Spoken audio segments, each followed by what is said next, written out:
Good morning, good morning, good morning, St. Kitts and Nevis. Good morning, Leeward Islands. Good morning, OECS and the Caribbean. And indeed, good morning, good afternoon, good evening to you, wherever you are in this world. Welcome to another edition of Voices here on winnfm 98.9. Yes, you are on the correct station. You are on winnfm 98.9. However, you're hearing a strange voice, a new voice. Well, not new to WinFM, but new to Voices. I am Troy Biff Mills, and I have the privilege of holding it down for Quint. He's on holidays, and hope he's somewhere in the mountain enjoying some coconut, looking at the vast green areas in front of him. A well-deserved holidays. Hope you enjoy it, Quint, and have a wonderful day. Make sure you get some rest. And today we are going to be having, well, an open talk as it were. And you can call in at 466-0989.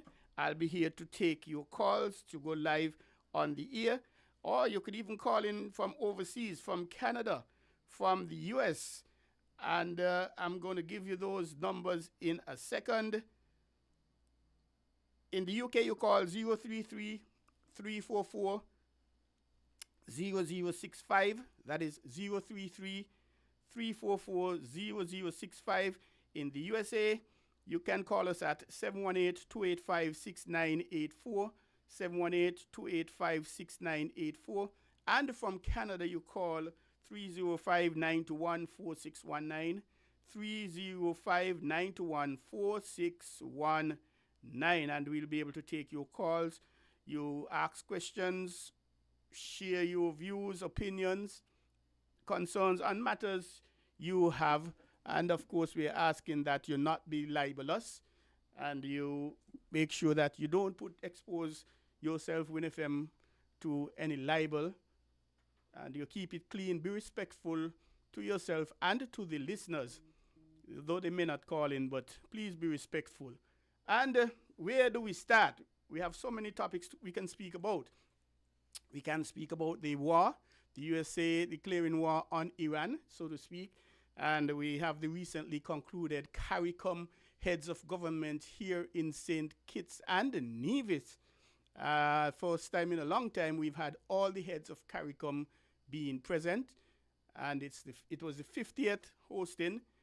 And Dr. Drew, he went out of his way, traveled throughout the length and breadth of CARICOM. He's the chairman of CARICOM, inviting each and everyone, extending a personal face-to-face in most cases.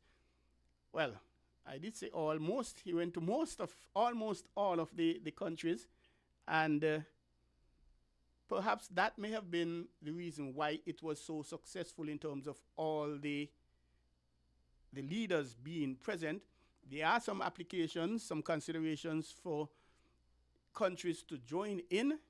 And I know there was a talk about Montserrat being an associate member. And I saw an article indicating no, Montserrat was one of the founding members of CARICOM way back when. And something I think of significance to us, taken from the SKNIS website.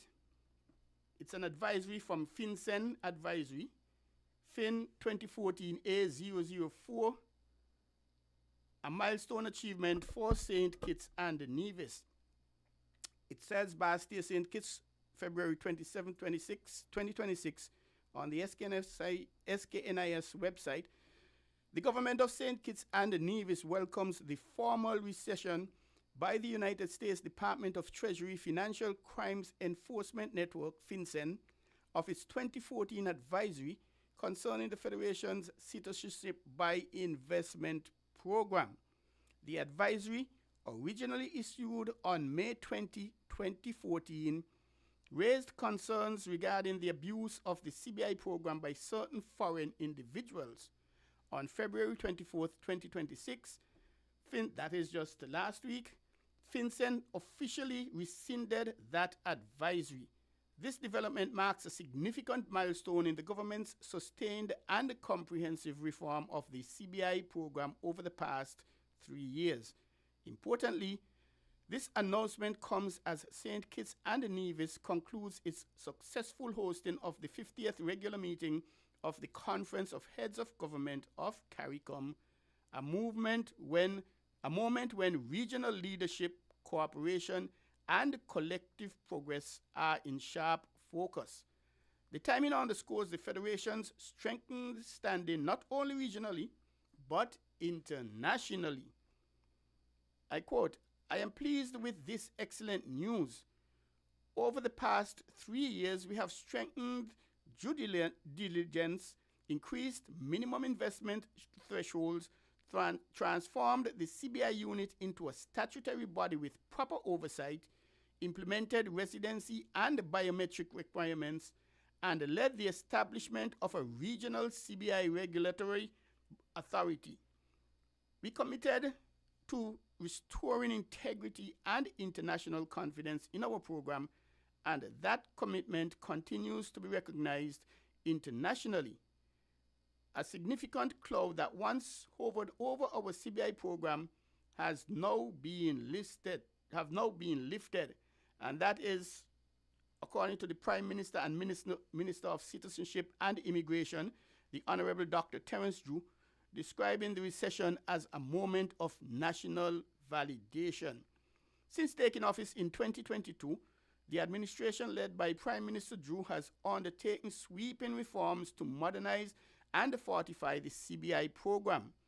These reforms included increasing minimum investment thresholds and strengthening due to diligence processes, introducing mandatory residency and biometric data requirement to enhance identity verification and traceability, and advancing the creation of a regional regulatory authority to ensure transparency, accountability, and enforcement across participating Eastern Caribbean states.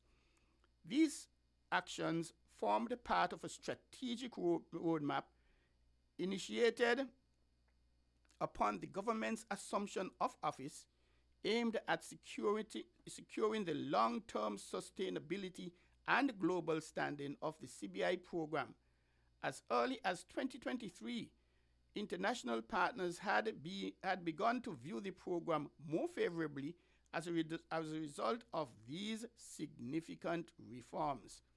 The recession of the advisory signals international recognition of the substantial progress made and affirms St. Kitts and Nevis's commitment to meeting and exceeding the highest global standards in investment migration governance. The government extends its appreciation to local and regional stakeholders, international partners, and the people of St. Kitts and Nevis, both at home and in the diaspora, whose patience and support for the reforms have contributed to this achievement. The FinCEN announcement reaffirms St. Kitts and Nevis's reputation as a trusted and responsible member of the international financial community, despite previous criticisms and mischaracterizations of the program. The government of St. Kitts and Nevis remains absolute in safeguarding the integrity of its institutions and ensuring that the CBI program continues to operate with transparency, security, and the highest standards of due diligence. That is the end of the article. And this is a powerful, powerful thing for the Federation of St. Kitts and Nevis.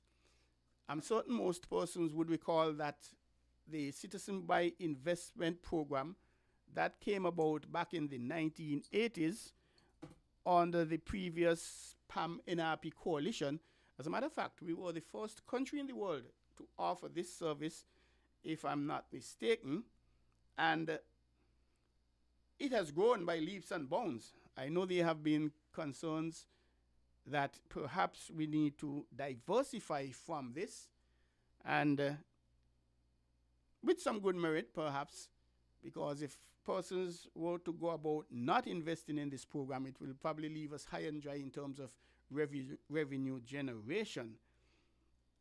And since the inception back in 1984, things were happening, but I don't recall we heard a lot about it, a lot of things happening.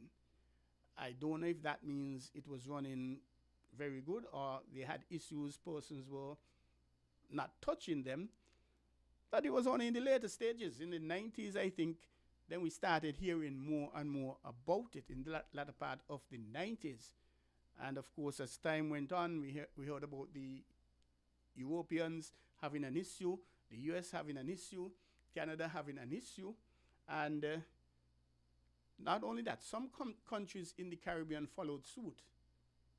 Others didn't. I think the former Prime Minister of St. Vincent and the Grenadines, Ralph Gonsalves, he was never a supporter of this program. And if I'm not mistaken, he indicated that St. Vincent and the Grenadines wouldn't get into it under his watch. He's no longer the Prime Minister of St. Vincent and the Grenadines. And will St. Vincent and the Grenadines now consider going in that direction? I think we'll have to wait and see. The government there, it's but a few months old. They had elections sometime last year. And with governments, for good or for bad, when they get in office, sometimes they make an about turn, a U-turn. The country is going east. There's a new government coming in. Hey, stop. Let us go west. Let us go the opposite, or let us take a 90-degree turn and go north or south. The continuity of governments. I'm not certain in the Caribbean how well we do at that. Because, and somebody asked the question at a press conference recently, that if you're going to government and you meet good systems, good processes, good policies, are you really going to change them? Should you change them just because you're the government? I don't believe so. Maybe you might want to enhance them. But in my view, the politicians, we did this, we did that, and we don't really want to give credit to previous administrations. Is that a good thing? I don't know. But we invite your calls, share your views, and while we wait your call, it's already 10:33, and 466-0989. That is the local number to call. And if by chance you're shy, you don't want to call in, you could actually send me a WhatsApp, 765-1100, and I'll be able to share your view on air live. It'll be better, of course, if you were to call in and tell us what you're thinking, what's on your mind, and we will share that with you. CARICOM, it is felt that perhaps as the caller calling on Island T, perhaps we weren't quite definitive as a region in terms of support or agreeing or not agreeing. The first thing is all members of CARICOM are sovereign countries. They are entitled to their own policies, their own views, their own decisions. But as a unit, we're hoping that there'll be some compromise, some understanding, some flexibility, because we speak louder, I believe, when we are united. How likely is it all members of CARICOM are going to be saying yes at the same time to the same thing? Perhaps not, but then it's a case where if the majority decides this is the direction we are going to go, you as a sovereign country, should you play ball? That's the question. Should you really play ball and say, okay, yes, I'm going to go ahead. I'm not going to speak because I'm not in support, but I'll go ahead with you since that is the majority decision, democratic rule. And there are a lot of topics that CARICOM ought to have trashed out thoroughly, especially with the Secretary of State of the U.S., Marco Rubio, here in St. Kitts. And the caller earlier this morning mentioned a few of them on Island T. There's the bombing of the boats. in Venezuela, and I haven't seen or heard any confirmation of proof of identity of the passengers on the boat and whatever would have been on the boat. Is that the right thing? Should we just accept it and because you say that is the case and going into a sovereign country? Is that a good thing? Is that something that we should just sit and accept as a region? And the Caribbean, we are saying we are an area of peace. And we have generally been peaceful for quite a long time. And we would want to keep it that way. We've had issues within the Caribbean, and we could call Grenada a few years ago. And even in Trinidad and Tobago, where there was the attempted coup by the Muslims some time back. So each individual countries would have had its little squabbles and situations. However, we as a unit generally, an area of peace, and so we would want to keep it that way, because war is never a good thing. Singing Sandra, she has a song, "Nobody Ever Wins a War," actually. Yes, at the end of the day, with so many losses on both sides, and then you'll have to go through a rebuilding process, building up everything that was destroyed. It gives the opportunity, of course, to build better, stronger, but the expense, lives. What is the value? What is the cost of the lives? Innocent young people in some cases, the civilians that during war, actually, they'll be killed. It's not intentional. As some people say, you can't make an omelette without breaking a few eggs, and casualty of war, we hear that being thrown around a lot. But is it a good thing? Is it something that can be avoided?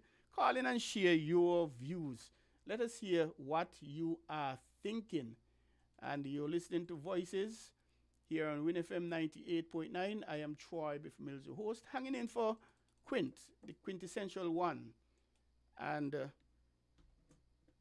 we have the war that the U.S. declaring war on Iran.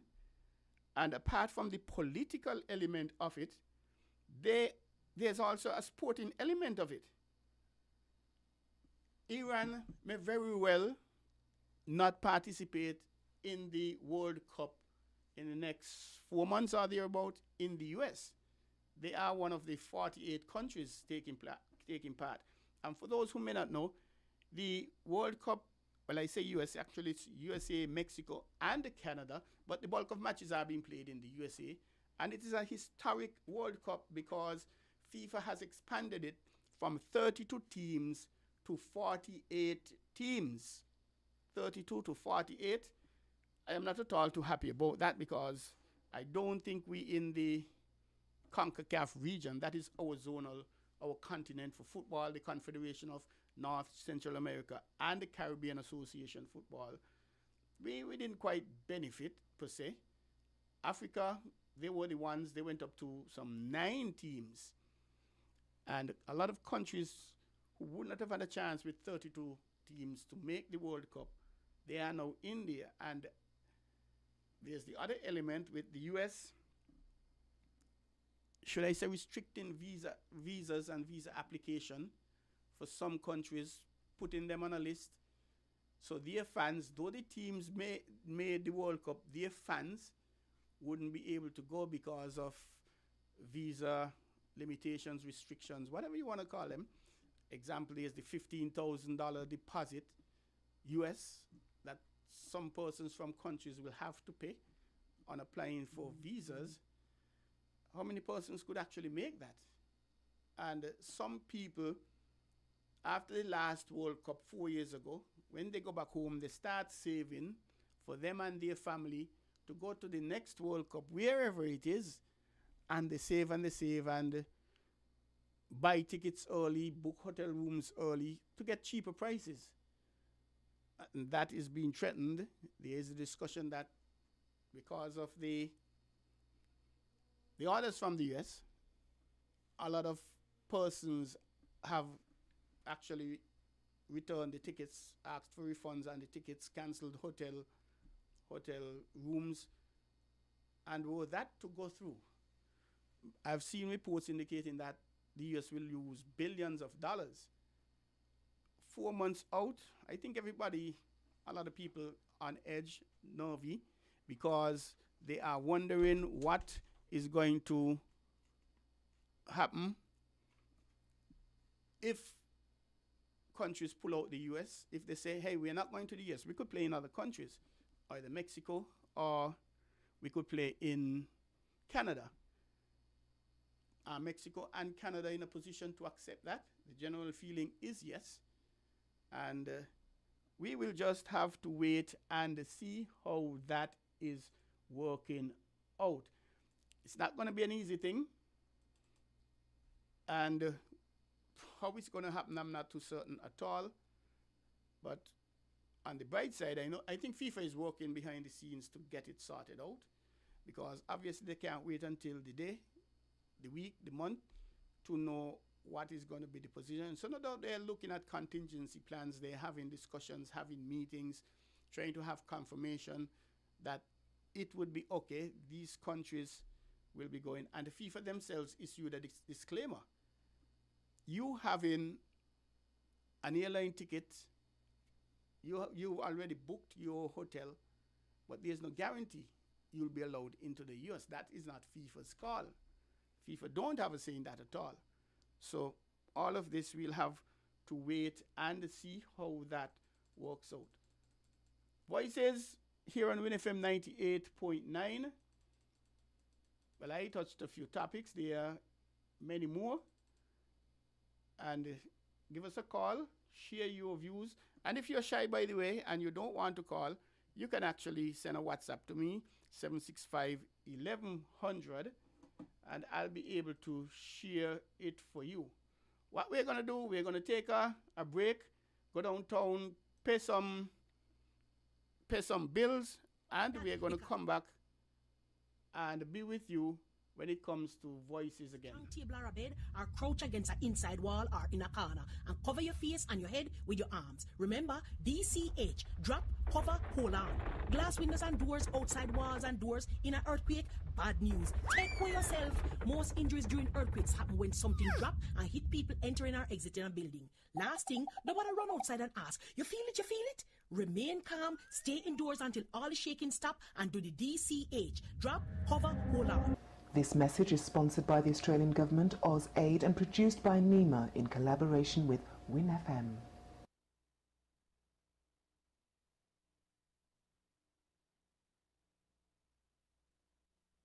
You ever hear earthquake call and say, hello, Miss Lee, yes, it's me, earthquake, I come in Tuesday around 10? No, sir. Earthquake does arrive unannounced, and when it come, it shake all sense and sensibility out of way. Remain calm, stay inside, and do the DCH, drop, cover, hold on. Once the shaking starts, you know it's earthquake. Make a quick move to a safe place. Don't run to the door, we are in the exit. Stairs might block up or full of people. Elevator, avoid that, because you might get in and poof, power gone, and you're stuck in that box without ear. Take cover under a strong table or a bed, or crouch against an inside wall or in a corner, and cover your face and your head with your arms. Remember, DCH, drop, cover, hold on. Glass windows and doors, outside walls and doors, in an earthquake, bad news. Take care yourself. Most injuries during earthquakes happen when something drop and hit people entering or exiting a building. Last thing, nobody run outside and ask, you feel it, you feel it? Remain calm, stay indoors until all the shaking stop, and do the DCH, drop, cover, hold on. This message is sponsored by the Australian Government, AusAid, and produced by NEMA in collaboration with WinFM.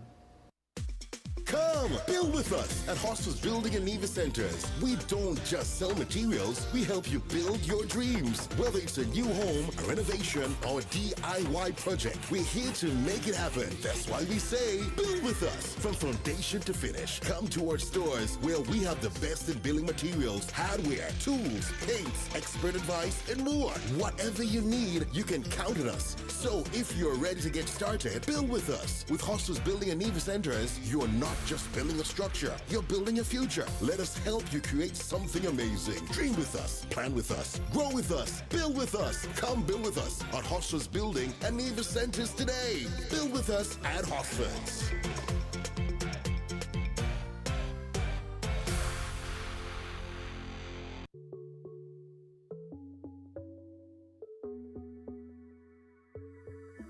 It's the energy of we people, something pulsing inside. It beating every soul, a feeling we cannot It's always pushing us forward, the limit up in the sky. There's rhythm in how we flow, a rhythm that can't be denied.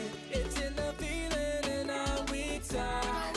It's in the meaning in our spot. It is the thing that sets us apart. Who we are. 'Cause the rhythm of life keeps bumping. Together going strong. No matter what, we keep things flowing. For the people, we will go all in. Our hands up in the sky. Celebrate and come, let your rhythm flow. Flow, flow, flow, flow, flow. Come, let your rhythm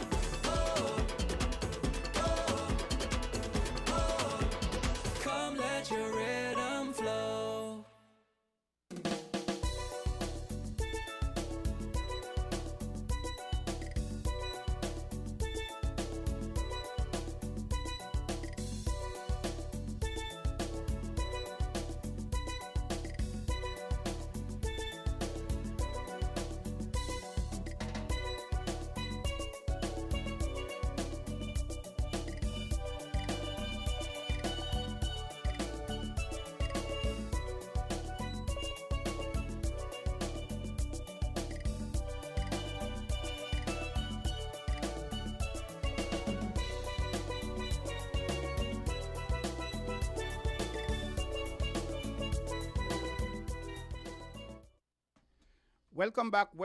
Welcome back to Voices here on WinFM 98.9. Let us go to that call. We lost that caller.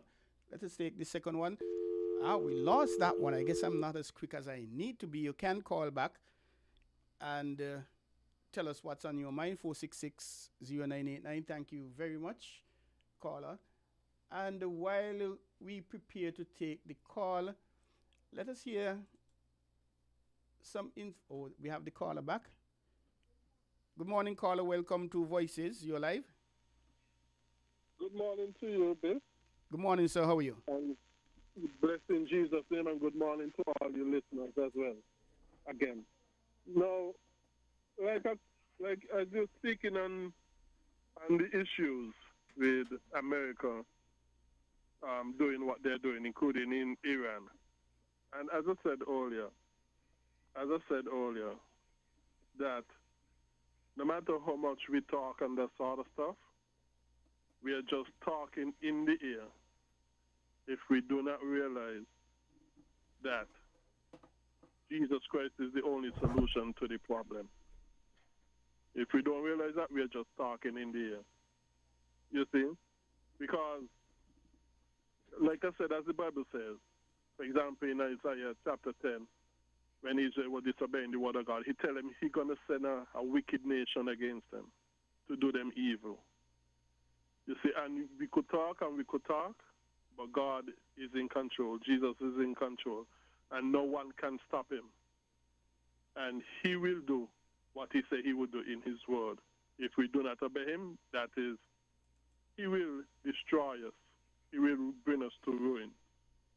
And America time is coming too. And I think even then it has already begun.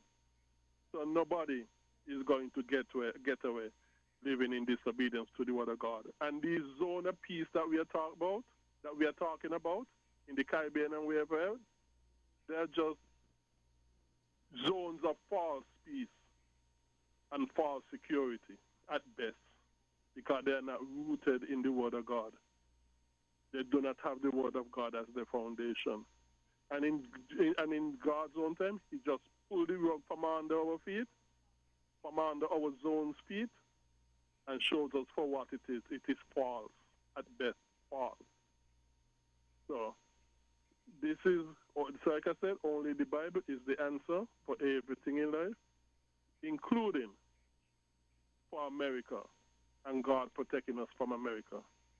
And if we obey the Bible, that will be evidence that God is on our side if we obey the Bible. But if we are not, God is not on our side, and we are most vulnerable and unprotected from any and everything to destroy us. So that is what I wanted to say most about.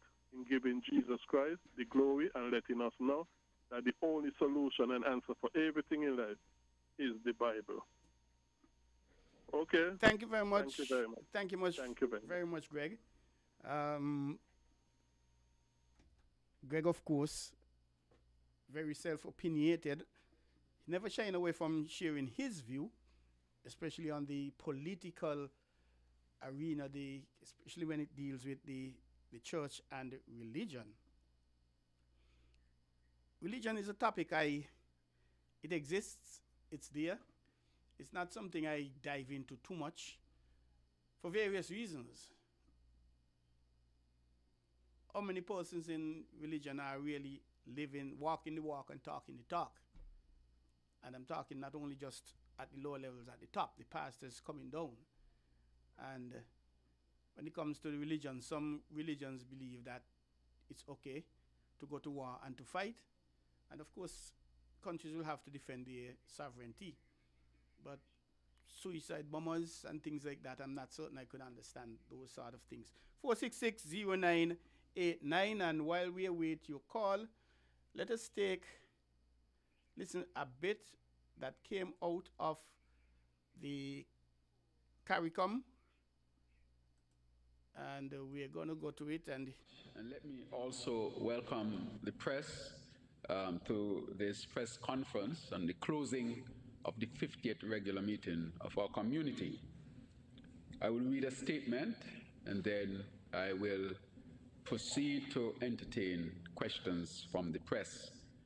As was mentioned, on my left and right are my fellow colleagues, prime ministers, outgoing Prime Minister, Most Honorable Dr. Andrew Holness, who held the fort for the previous 6 months, and we are very appreciative of his strong leadership and stewardship in leading the community forward and onward.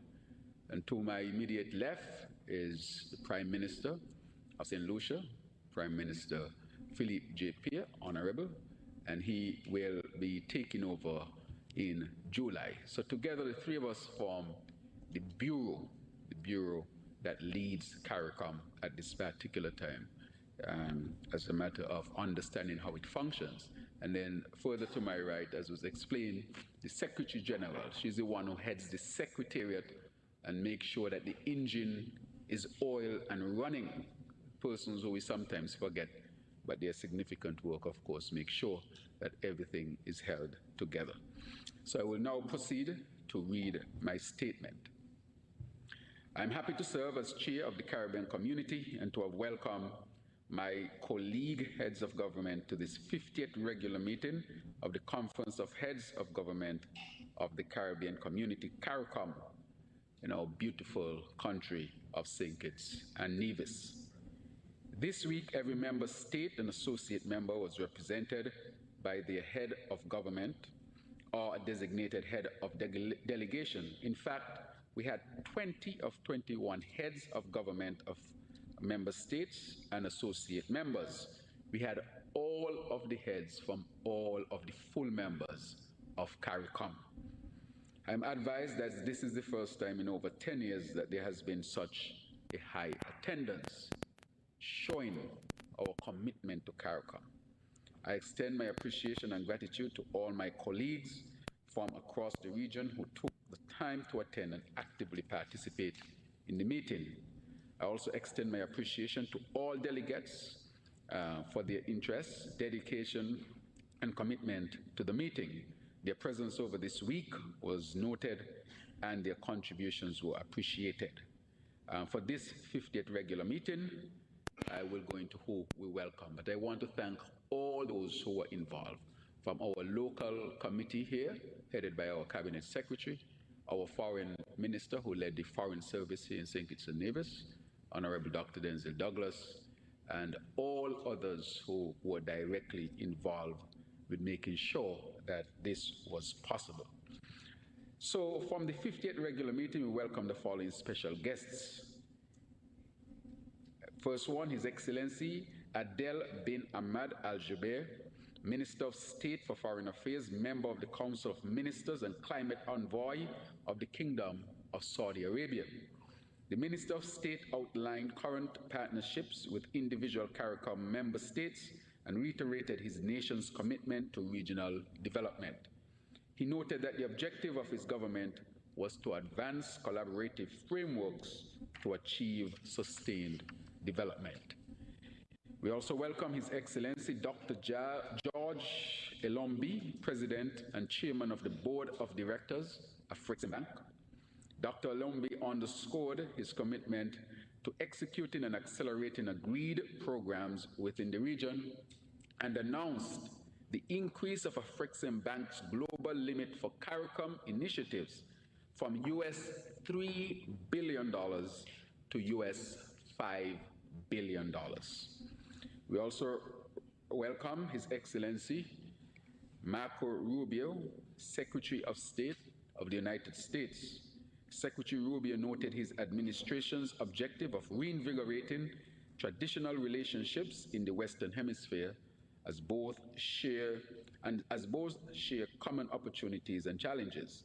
He observed that there is already a long-standing partnership between the U.S. and CARICOM states in responding to shared challenges. Her Excellency Noura bint Mohammed Al-Kabi, Minister of State, Foreign Affairs, United Arab Emirates. The Minister of State expressed her nation's commitment to partnerships supported by structured mechanisms which will unleash long-term opportunities, including in the digital economy, water security, and climate resilience.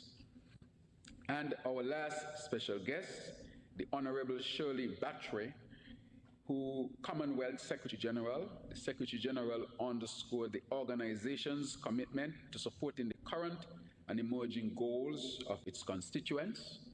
She commended the region for its strong, principled, and consistent advocacy and applauded efforts to deepen the CSME, food and nutrition security, and citizen security. In the margins of the meeting, as I continue, the following critical bodies of the community convened. 16th Special Meeting of the Community Council was convened and chaired by Foreign Minister of St. Kitts and Nevis. 25th Special Meeting of the Council of Foreign and Community Relations. 20th Meeting of CARICOM Committee of Ambassadors. The deliberations of these groups were critical to achieving the overall meeting's outcomes. The 50th Regular Meeting deliberated on the following critical issues: CARICOM Single Market and Economy. Heads of government approved recommendations for the inclusion of approved categories of aviation personnel, aircraft maintenance engineers, professional pilots, air traffic controllers, flight operations officers, and the additional professions in the category of aviation personnel.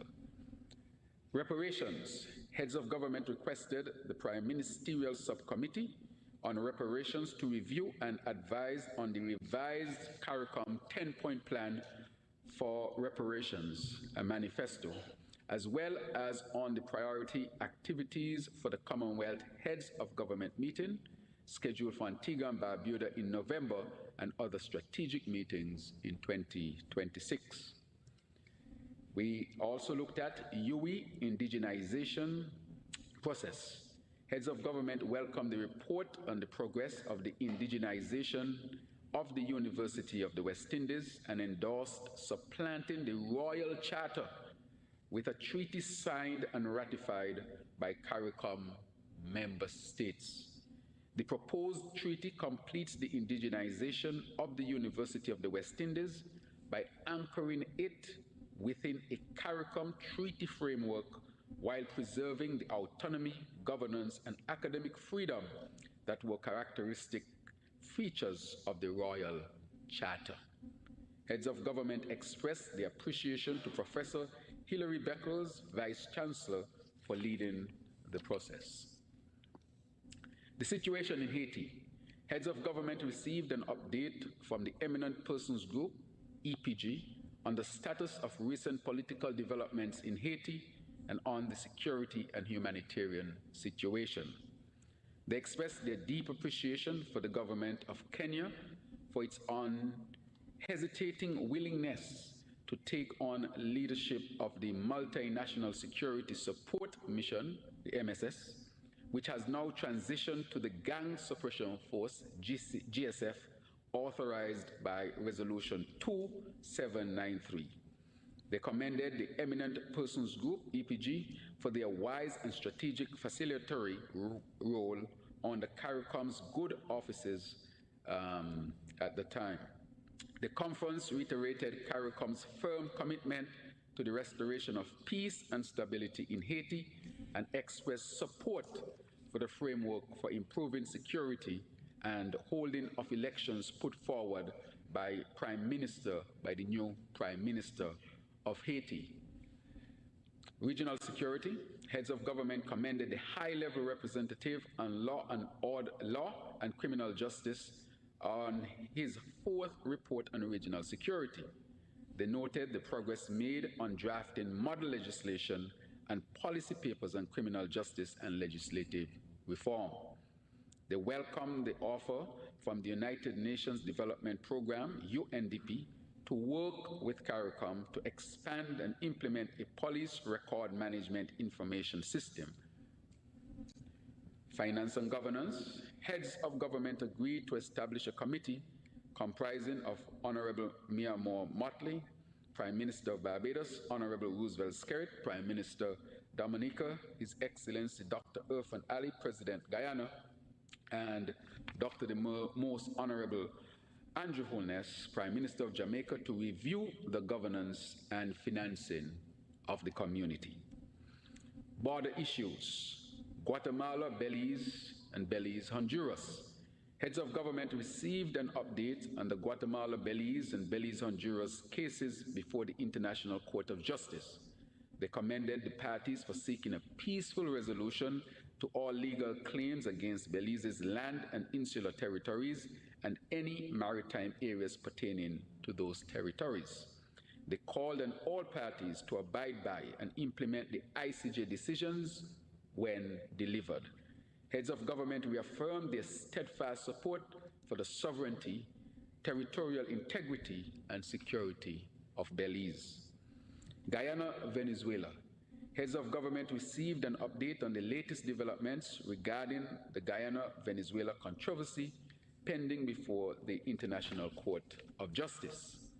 Heads of government reaffirmed their full support for the ongoing judicial process as the means for resolving the controversy peacefully, finally, and in accordance with international law, and reiterated their unequivocal and unwavering support for the maintenance of the sovereignty and territorial integrity of Guyana.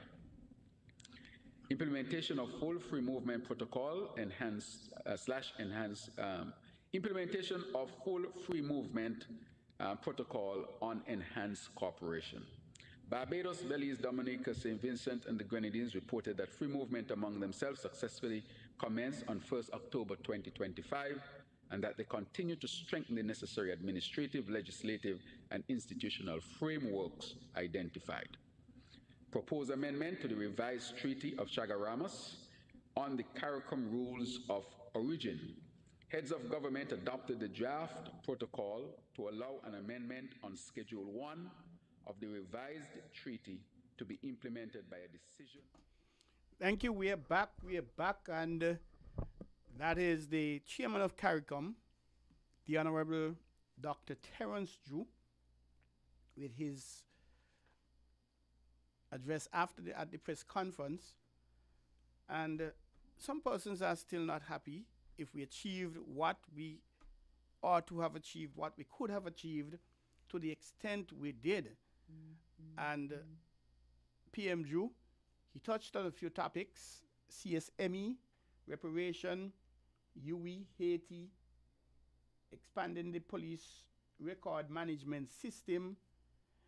And I am thinking a few years back, there was a suggestion that we introduce fingerprinting with our voters' ID, driver's license, etc., etc. And it was opposed vehemently in some quarters. I am thinking that would have been something tremendous, because it would have, in my view, produced opportunities, various opportunities, and one of which would have been resolution of some criminal activities, because I suspect the police have quite a lot of fingerprints on their file. But if they have a fingerprint of Peter, for example, that they extracted from some crime scene, but Peter isn't in the database, they won't be able to track him down from a fingerprint point of view. So I thought that was a wonderful idea. Maybe it might be something that would happen sometime in the future. It's difficult to argue the point that, well, let me say, when you have debates in schools, you have the persons proposing and those against. And in my humble view, there are some topics the proposer may not have a chance, or those who are going against may not have, because of the topic themselves. Though they'll put up a good fight, I'm not certain. And this is the case when you look at some of these topics.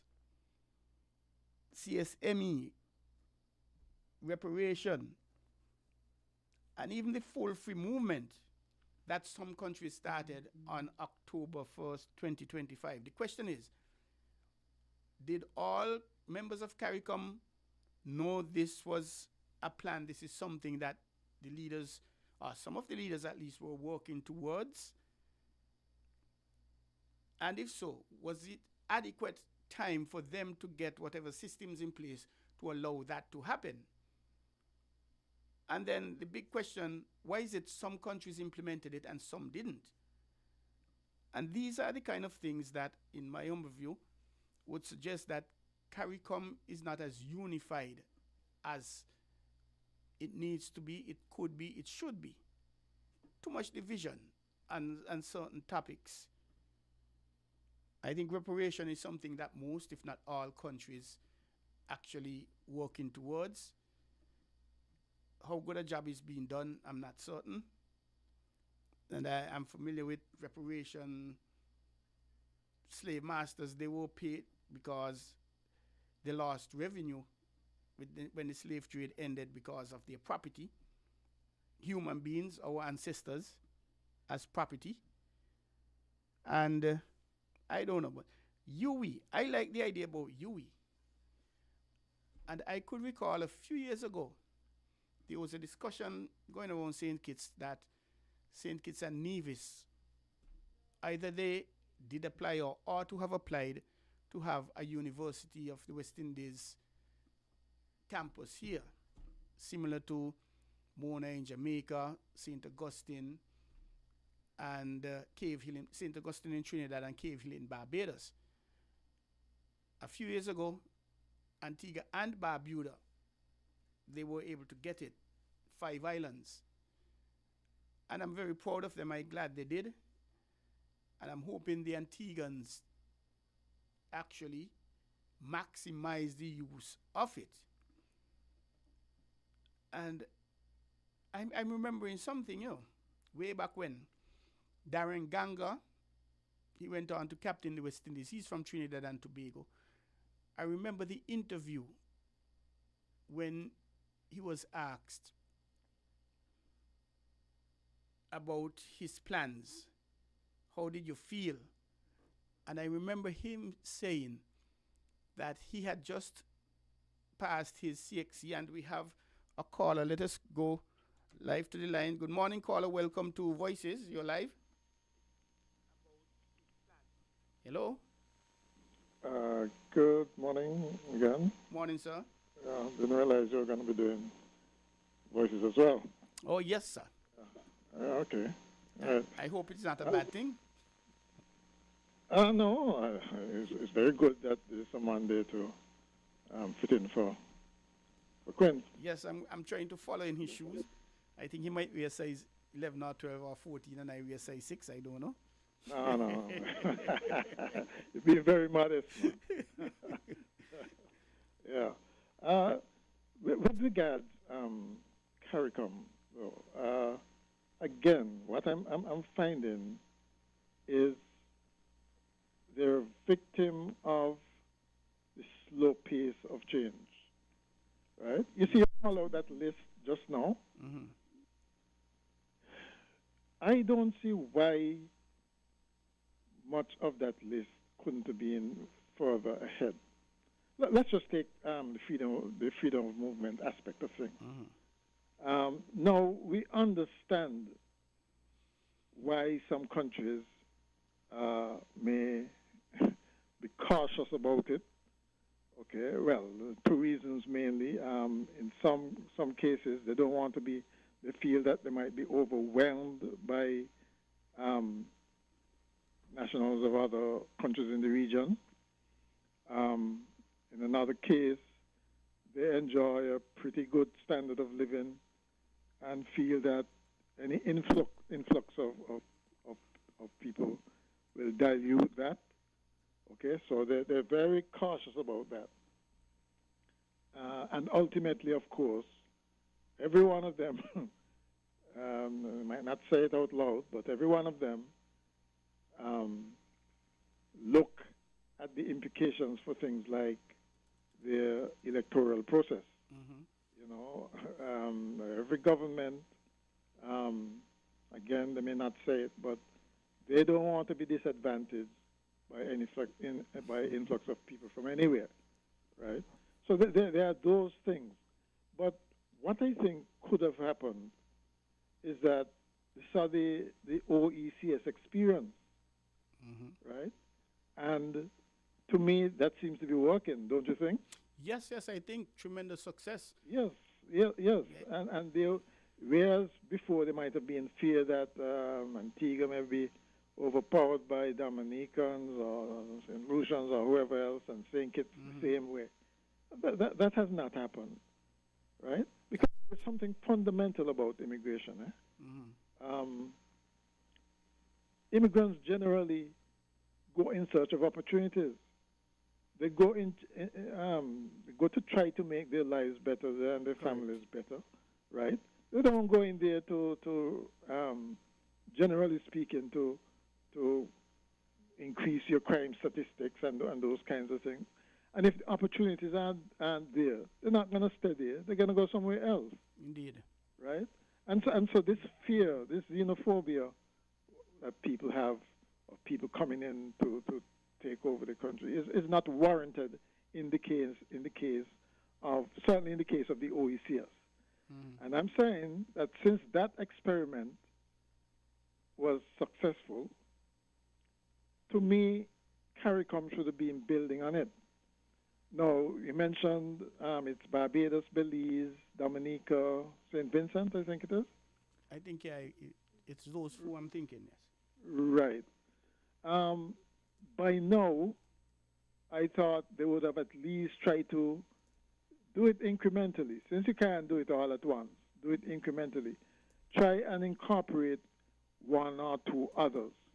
Okay, and the way you do that, I would think, is point to the success of previous experiments in that direction, and also put in some safeguards for people, like for instance a quota system. Say, okay, let's suppose they were aiming for argument's sake, let's say Trinidad. Okay, give Trinidad a quota. Let Trinidad come up with a quota of saying that, well, we'd allow 100,000 a year or 50 a year. We can absorb that a year, and if that quota is exceeded, of course, there's a cutoff, right? And that might stick a pin. Can I ask a question based on what you just said? That 50,000, for example, is it period? Would there be a breakdown further? Okay, from this country we could accept 5,000, 10,000. From that country, this amount, etc., based on the population and size of the various countries. Are you thinking along that line, or it's a blanketed 50,000?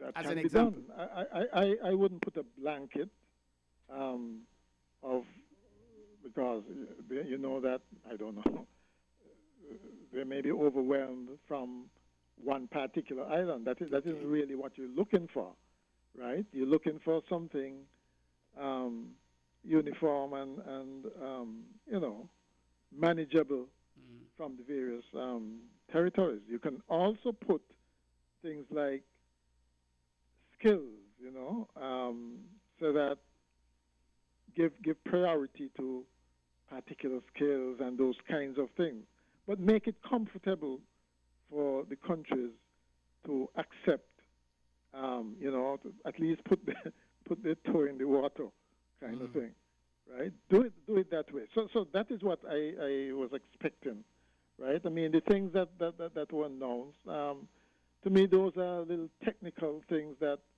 the Secretariat in Georgetown can be working on. The leaders, I think, yes, they have to ratify decisions and so on, but the leaders, I think, can be more assertive in pushing this thing forward, because ultimately it's the leaders who are going to make the final decisions on these things. Okay, so that's what I'm thinking. I'm thinking too that they certainly can make decisions in terms of transportation within the region. I just saw a clip. I just saw a clip by what's his name? Andrew Holness. He was apparently in St. Martin. So he's not home yet. And he was saying that, he has to come to St. Martin first, then go to Trinidad, and then from Trinidad he goes straight to Jamaica. So he's in the middle of the Caribbean per se. He has to go down south to go all the way back up north. So he's traveling the entire span of the Caribbean. Exactly.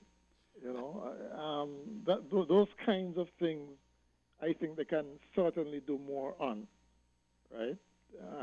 Make a bigger impact on, because ultimately that it's contact with the people, that's going to make this thing work, eh? But with all of it, do you go back to your people and have their input, not just in town hall meetings, because only very small percentage, in my view and my experiences, show up at town hall meetings, but do you have a referendum per se and ask your people the question, the population, do you think we should take this? Do you think go down this road? Do you think we should not? And to what extent? I am kind of wary of WARI, that is. I'm cautious about referendum, any referenda, because, sad to say, right, the people of our various islands are not necessarily sold on the idea, I think, of one Caribbean. I don't think they're sold on it. But how could we get that done then? Right. So what I'm saying is, a lot of it requires leadership intervention, because let's face it, I mean, leaders who are persuasive enough to get people to vote for them can be persuasive in other things as well, right?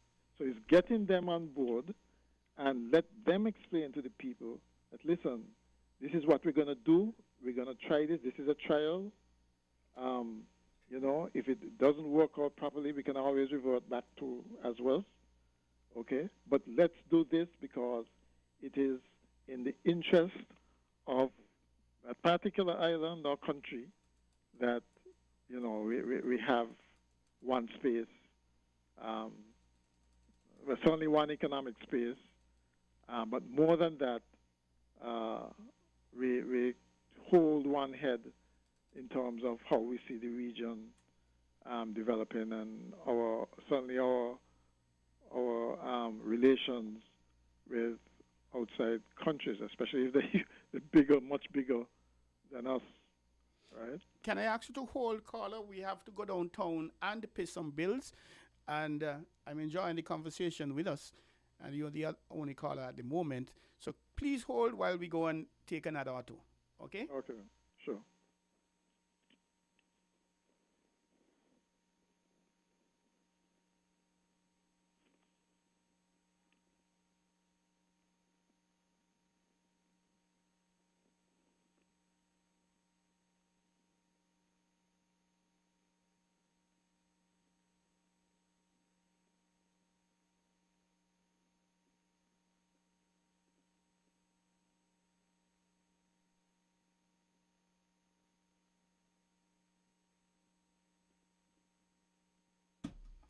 We are still here on Voices. I'm just trying to sort out a thing or two here. And we are going to go to that break.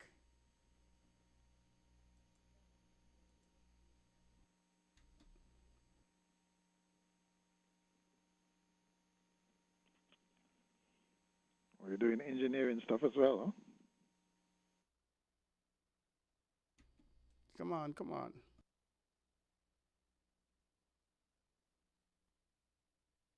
I'm having a little challenge here, which I have to figure out. Well, let's go back to our caller. We'll get back to the ads in a few. Thanks for holding, caller. Yes. So one of the things that Holness mentioned as well, which I found surprising, I didn't realize those kinds of numbers. He mentioned that he met 200 Jamaicans here, while here. Mm-hmm. And he was meeting in St. Martin with I think it was the honorary consul or something like that in St. Martin, and she said there were upwards of 5,000 Jamaicans in St. Martin. Wow. Yeah, it caught me by surprise too, right? And that just goes to show, right, that there is capacity, I think, among the islands for this kind of movement of people, right? It just has to be, well, I still feel that it should be monitored and at least in the first instance, monitored and controlled, managed, if you want. But it shows that it can happen. If it can happen in St. Martin, which is, it is Dutch and French, imagine. Correct. Okay. Why can't it happen among the other regional countries? Callers, stick on hold. I think we can go to that ad now. Hold a sec, we'll be back. A few. Cause the rhythm of life keeps pumping. Together going strong. No matter what, we keep things flowing. For the people, we will go all in. Our hands up in the sky. Celebrate and come, let your rhythm flow. Flow, flow, flow, flow, flow. Come, let your rhythm flow. Come, let your rhythm flow. WINN is 98.9. 98.9 is Win FM. We did natural you with Fruta. Fresh. The juice with the great flavor. What? Not nice like Fruta. The best juice come from the nature. Where fun and flavor collide. Perfect thing for nice up the vibe. Live Fruta for you, that's my style. With Fruta every sip liver smile.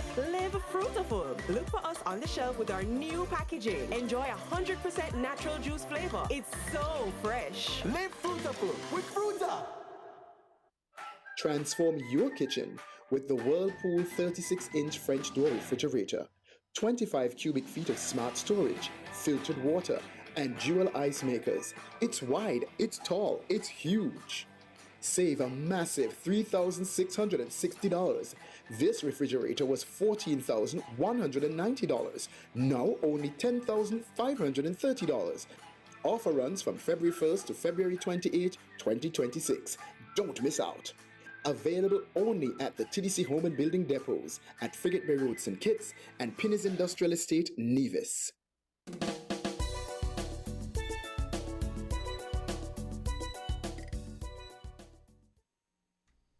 We're back on Voices here, 98.9 WinFM. And thank you for listening. We have a caller online. Before we go to the caller, continue with the caller, I should say. Just a reminder of a notice from National Caribbean Insurance about early closure. The general public is asked to note that National Caribbean Insurance will close at 1 p.m. on Thursday, March 5th. National Caribbean Insurance would like to apologize for any inconvenience this may cause.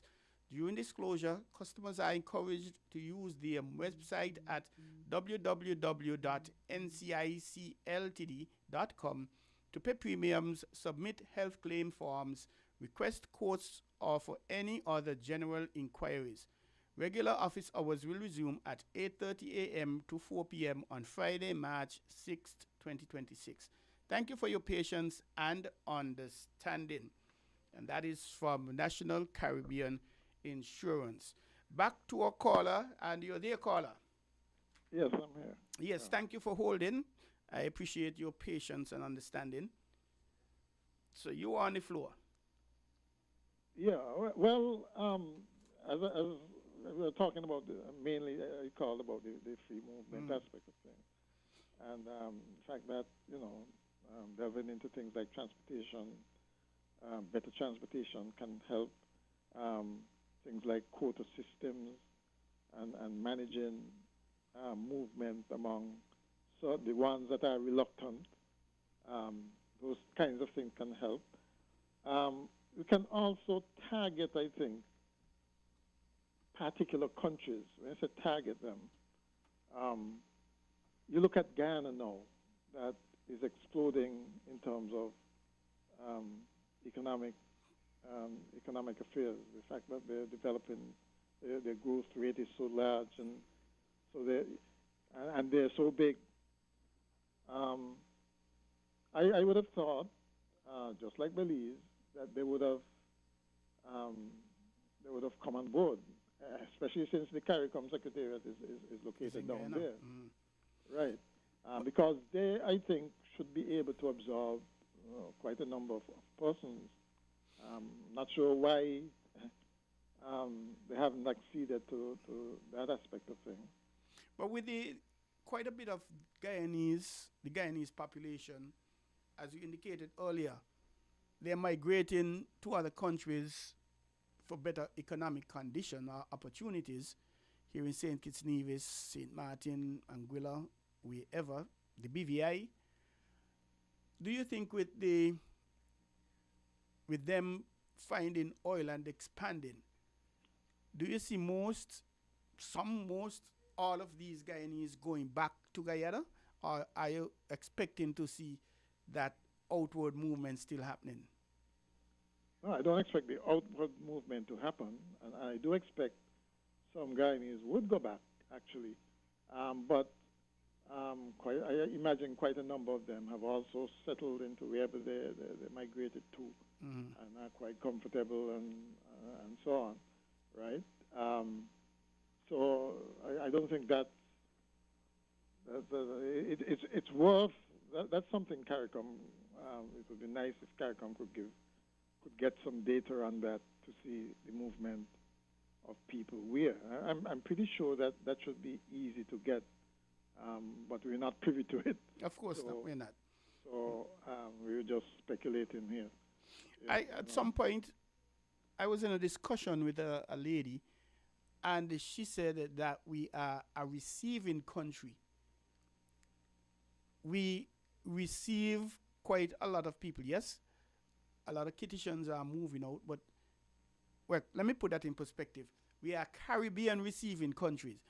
You don't find Kittitians generally going to Dominica, St. Lucia, Trinidad, Barbados, Jamaica, migrating there. You more have them going to the Virgin Islands, Anguilla, St. Martin, the U.S., Canada, etc., while more Caribbean countries come here. That's correct. Yeah, everybody seem to try to head north.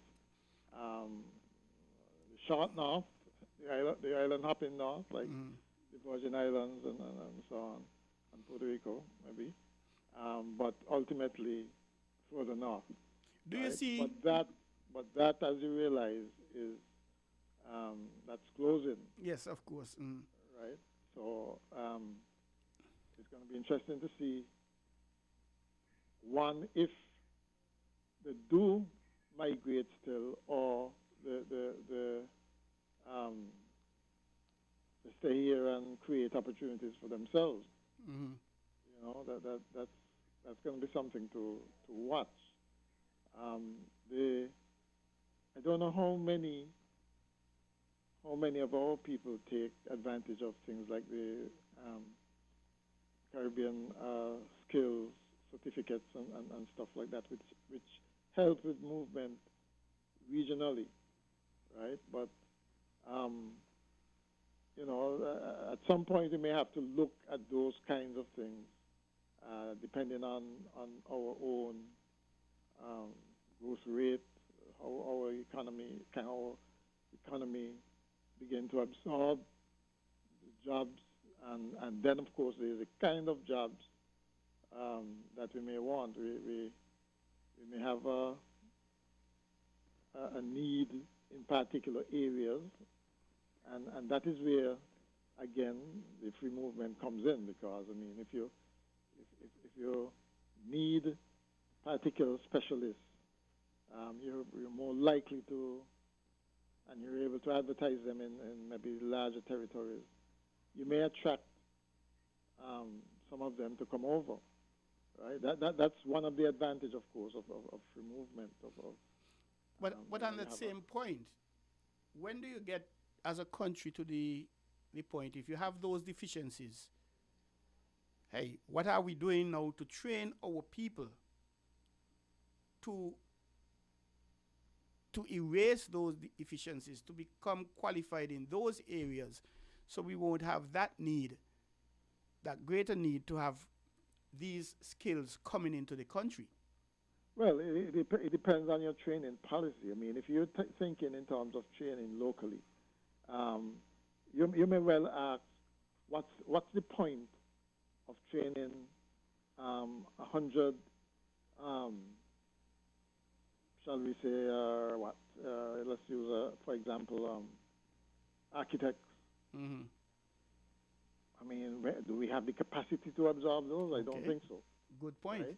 Well, and the same thing with other specialities as well. Okay, it's what far better. What about doctors per se?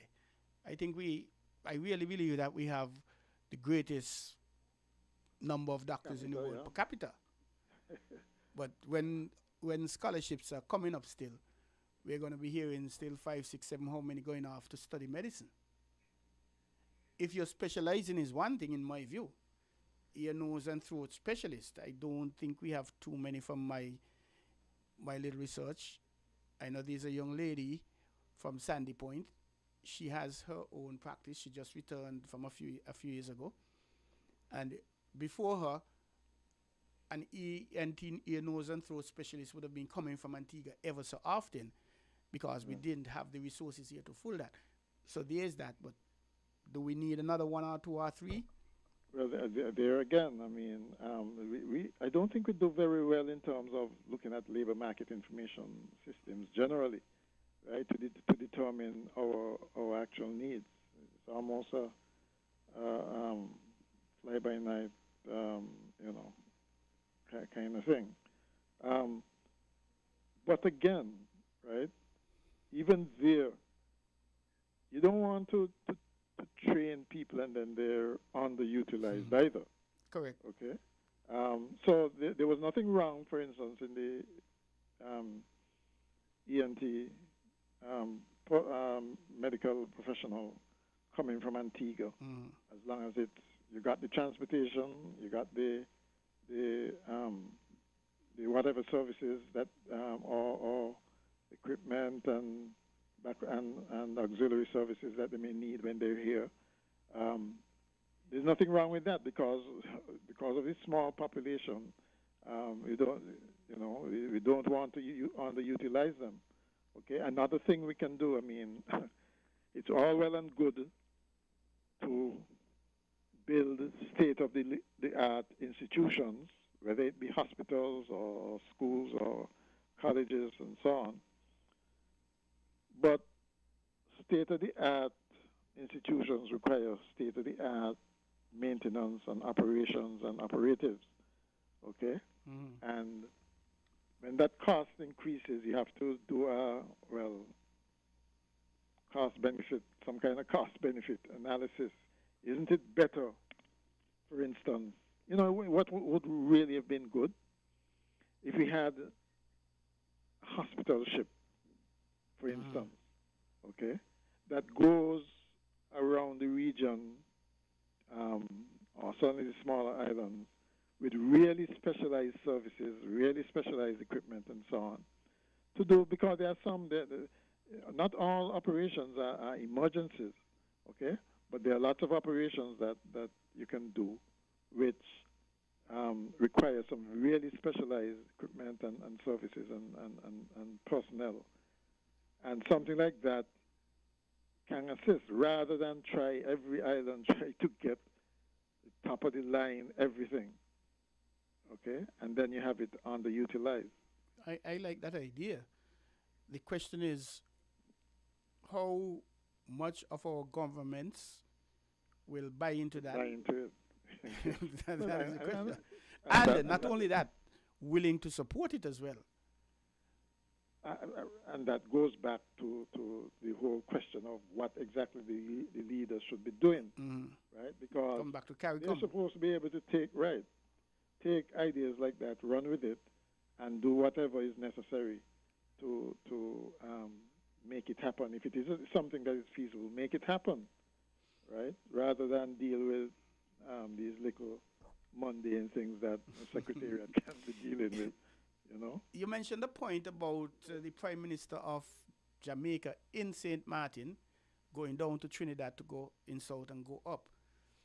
Perhaps could that be that intra-regional travel, not only by plane, by sea? Because when I was Director of Culture, I had to go to Guyana for a meeting, and it was cheaper for me to go to Miami, overnight in Miami, and come down to Guyana rather than fly down to Guyana. It was cheaper because I had the two bookings in front of me. And should that really be happening? And once we get cheaper prices within the Caribbean, then the intra-tourism product we've been talking about, Kitishans going over to Barbados for 2 weeks for the holidays rather than going north or wherever, I went to Trinidad last year, let me go to Guyana this year for holidays. And next year, I'm going to Dominica, God's Spear. If we have that reduction or even that option by sea, yes, it might take a little longer, but the sea would be cheaper. How do you see that our people gravitating towards that? I think, first of all, we're overdue for a cruise line, a Caribbean cruise line. When you think about it, why should there be even at least one cruise ship that goes between the islands to accommodate, not just our people in the region, other countries as well, foreign countries can use the service, but why should that be just totally foreign owned? You think by now we should be able? There are lots of Caribbean people who work on the cruise ships. Okay, I'm sure we can find people in the maritime industry that can do the technical side of things in terms of the engineering and captaincy and all the various levels that are required to run a ship like that. Okay, I'm pretty sure we could, because basically they're just floating hotels. Correct. And I'm saying, and I'm not thinking here that the governments should get involved in it, because we know when government get involved in things like that, then they usually flop. But at least facilitate the private industry, some conglomerate among the region come together and maybe like a Sanders or what other big local chain we got in the region, hotel chain, hospitality chain. Well, we have Sanders. We have, I think there are some Hyatts around. Hyatt isn't regional per se. I don't think. That's correct. But certainly there are regional and there are regional companies that have the capital and so on that could invest in something like that. There's absolutely no reason why this sector should be left as the enclave of foreigners. I don't think. Strangely enough, sir, I'm in a chat and one of the persons in the chat mentioned something similar but with an airline. Why can't a few persons in St. Kitts come together and create an airline industry? And I don't think it was paid much attention, but it was the general view was trying to reduce the cost of tickets, which goes back to CARICOM, because from my understanding, the bulk of the cost of the tickets is for the taxes when you're landing in various countries. The ticket cost itself might be relatively minimal. But you know how different people would look at CARICOM and the CARICOM leaders if they could come to some arrangement on something like that. No, that would be a big thing, rather than the kind of mundane things that they discuss and so on, right?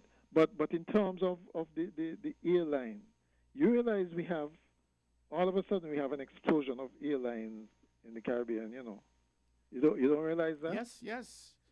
A lot of airlines. Okay, and well, they're still in operation. I think it came up after COVID, and people, was anxious to get back out and started traveling again. But a number of them are still there. Caribbean Airlines, Inter-Caribbean. And a few smaller ones have been popping up between. Right. Winnie has been expanding. Exactly. All the way down south and so on. Liat, that we had written off, So I don't know if getting into a market with a new airline is going to help that. What I think needs to be done is that all these airlines need to be some, yes, competition fine, okay, because that helps to keep the prices down. But there need to be some rationalization of services. Make sure you have the correct hubs in the correct places. And so you don't have to go all the way south to go north, those kinds of things. Excuse me, caller. I have another caller online. Yeah. And I have been enjoying the conversation. Good morning, caller. You're live on WinFM. Yes, it's me again, Biff. Yes, sir. Yes. Mahan still on the other line, right? Yes, sir. I have him on the line. Okay. Okay, no problem. I just wanted to make sure he didn't get cut off. You're the No, I'm using the overseas line. Okay. Now, let me say this. I've been listening about you and Mr. McMahon, okay? And, we in St. Kitts and the Caribbean, and most of the world, if not all of the world, but I'm zeroing in parts in St. Kitts and Nevis. We in St. Kitts and Nevis think that the best way to do things, like even things like hospitals and schools and roads and all those sort of stuff, is to have them to be done by the government, which is unbiblical and goes against the teaching of the Bible. Well, because the biblical way to go is to have them to be privately done. In all fairness, Greg, let me cut in a bit. Mr. McMahon did say not necessarily by the government when he was making his presentation. Right. But they just facilitate. Yes. Right. But gentlemen, can I ask you to stick and stay? Don't go, as we are due and add that we have to go. It's now 14 minutes to. Let us go and take an ad. 98.9 Win FM.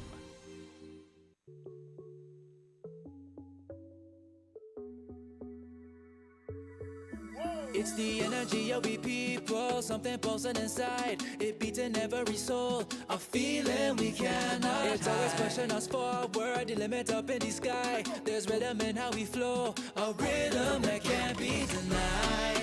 It's in the feeling in how we talk. It's in the meaning in our spot. It is the thing that sets us apart. Who we are, 'cause the rhythm of life keeps bumping. Together going strong, no matter what we keep things flowing. For the people we will go all in. Our hands up in the sky, celebrate and come let your rhythm flow, flow, flow, flow, flow, flow. Come let your rhythm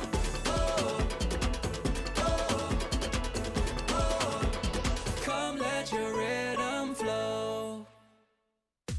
Come, build with us at Hostels Building and Nevis Centers. We don't just sell materials, we help you build your dreams. Whether it's a new home, a renovation, or a DIY project, we're here to make it happen. That's why we say, build with us. From foundation to finish, come to our stores where we have the best in building materials, hardware, tools, paints, expert advice, and more. Whatever you need, you can count on us. So if you're ready to get started, build with us. With Hostels Building and Nevis Centers, you're not just building a structure, you're building a future. Let us help you create something amazing. Dream with us, plan with us, grow with us, build with us. Come build with us at Hostels Building and Nevis Centers today. Build with us at Hostels.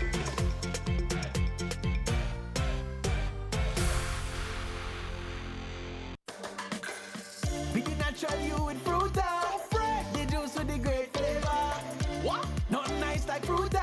The best juice come from the nature. Where fun and flavor collide. Perfect thing for nice up the vibe. Live Fruta full, yeah, that's my style. With Fruta every sip liver smile. Live fruitful. Look for us on the shelf with our new packaging. Enjoy 100% natural juice flavor. It's so fresh. Live Fruitaful with Fruta. If you need protection, you need one who you can trust to secure your investment. You need one who'll do you just. TDC Insurance, you're the one that you can trust. TDC Insurance, you're always safe with us. TDC Insurance is your go-to insurance company for all your insurance needs. We take pride in offering you the best solutions and ensuring our customers are fully satisfied. TDC Insurance, we take good care of you, guaranteeing you peace of mind. You're always safe with us.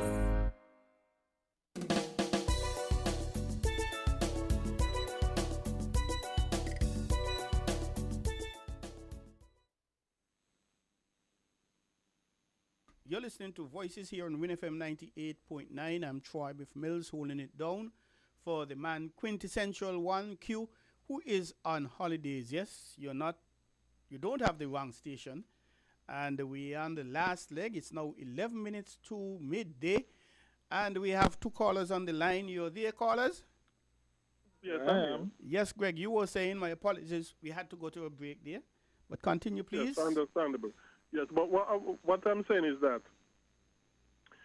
the only facilitating businesses need in sync is by government is to, at minimum, be continually decreasing taxes and getting rid of government regulations and let the free market, capitalist free market, regulate the businesses, the private sector. Because government kills businesses the more they intervene in the market. Okay? And that is why we don't have the healthy economic, we don't have the healthy economy that we ought and should have, because we are doing things contrary to the Bible. But Greg, if the government were to kill taxes, is that what you're saying? How would the funding become available for the roads and maintaining the electrical system, water, etc.? Maintaining hospitals and what have you. Well, really and truly, the biblical way is really for taxes to be 100% voluntary. which is the best way to go. So but let me see if I understand that. meantime, if I if I feel like paying tax, I pay tax. If I don't feel like paying tax, I don't pay tax. That's what you're saying?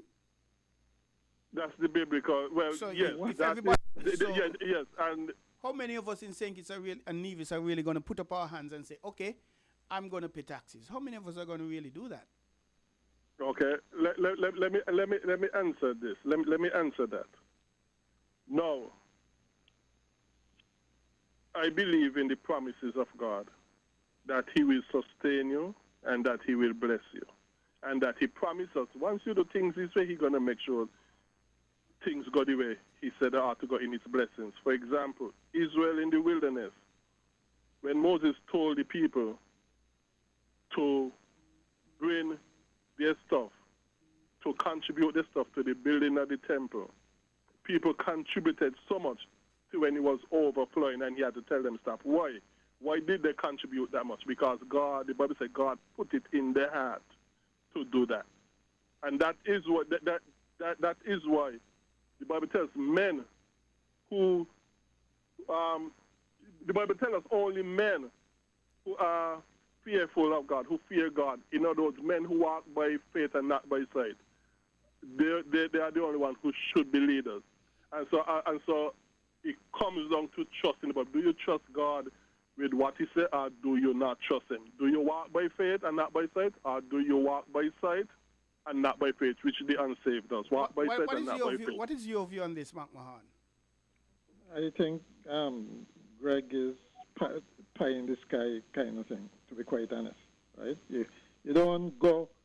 I'm sure he would be the last one to jump off the pier if he can't swim and say, I'm sure God will save me. I am saying, right, let's deal with but first of all, I don't have any struggle. Let him say, let him have his word. He listen. Let him have his word. Let's deal with practical things. If, for instance, the government can all decide, okay, let's have our taxes on regional transportation. That's one. That itself would have an impact, okay? And not do away with taxes totally, but just gradually reduce them, and you may be surprised that they may collect the same or more because of the increase in passengers that would result. They can also have one space. When they were talking about the bubble during COVID, have something like that where you don't have to go through this lot of security stuff and so on, and immigration in going from island to island. That would reduce costs immensely, just like, let's say, flying from here to Nevis. You don't have to worry about those kinds of things. Similarly, you see how our sea transportation exploded when you had the deregulated, shall we say, stuff where other players came into the market. The same thing could happen with air services, right? Those are practical things that would make a difference. Okay. Yes, Greg. Sure, pray and fast and do all those nice things, but you gotta help yourself too. And those are practical things that can help.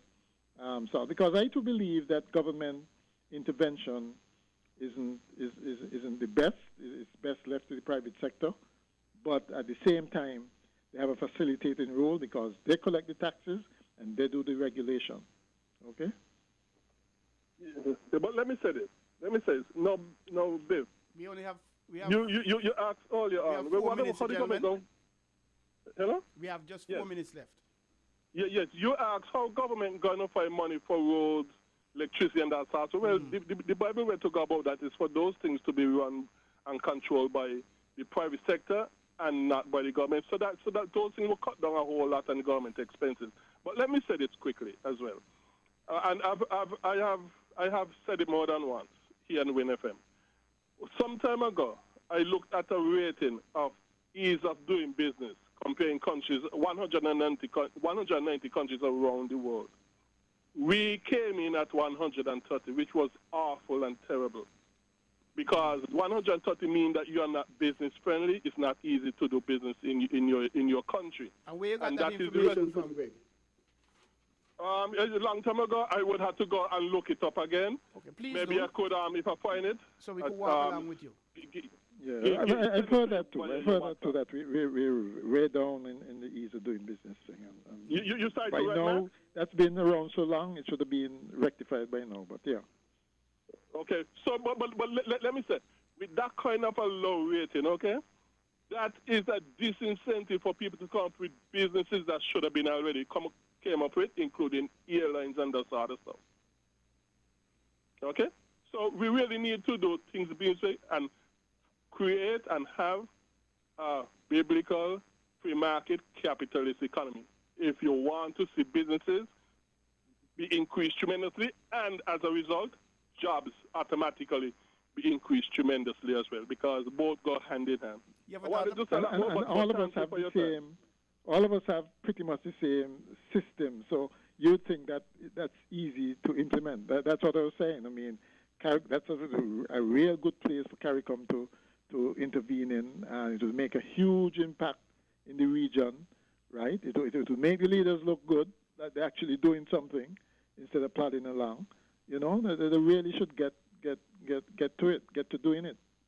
Speaking of that, Mark Mahon, I remember when... Thank you all very much. Thank you, Greg. I remember when the World Cup was here, and we had the check-in system. If you came to the Caribbean and you checked in Barbados, right, you didn't have this lot of... You were hassle-free traveling through the Caribbean, or if you checked in St. Kitts, etc. Exactly. But the thing about that is when the World Cup ended, all the resources, everything flew out with the countries that came. And I wondered, why didn't the governments continue that, the Caribbean governments continue that system? Because it worked. Well, right. They have to maintain international standards when it comes to foreign people coming in from foreign countries. But certainly within this space in the Caribbean, that's what I'm saying. You know, but Mr. McMahon, we have to leave it there. I appreciate the fact that you called in. We spent some time together. Everybody was probably enjoying the conversation, so they didn't call. So tune in again. We'll have Voices on Wednesday, God's Spear, from 10. Tomorrow we'll have Island Tea. And we appreciate the fact that you called. Thanks a lot. Okay, then. Have a good day. Yes, sir. You're listening to Voices here on WinFM 98.9. We are now at the back stretch of it. We thank you very much for tuning in and listening. And for the callers who called, we appreciate that. It has been my pleasure. I'm not new to Voices. When I was Director of Culture, I hosted Voices on a Tuesday. It was called Cultural Tuesday then. It wasn't the regular Voices. It was all about culture. And so I'm not new. Yes, I'm in a different capacity here because I am running the ship. I am doing everything. And I do apologize for any technical glitches we would have had this morning. I'm going to try to fix them, of course, tomorrow. And wherever Quint is, we're hoping you're enjoying yourself, Quint. And we tune in again. The midday news, that is coming up in a moment. Always be positive in your thoughts, in your words, in your actions. Thank you for listening.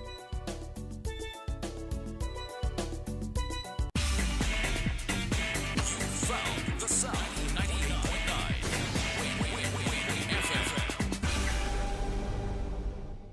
Now, loans of life so fast you won't believe it. Now, loans, cash at the speed of life. Right now, right now. If you need cash in a flash with now, no need to fuss. Leave it to us. When you need cash in a flash, no need to fuss. Leave it to us. Hear me now. Now, loans, cash at the speed of life. So fast you won't believe it. Now, loans, cash at the speed of life. Right now, right now. Approved in a day. Yeah, yeah. Some money on the way. Yeah, yeah. Approved in a day. Oh, yeah, you know it's coming. When life throws surprises your way, Now's here to help. Whether it's for an urgent bill payment, home improvements, or unexpected health expenses, or even that last-minute holiday trip. With Now, you get cash in a flash, approved in just 24 hours. Approved in a day. Yeah, yeah. Some money on the way. Yeah, yeah. Approved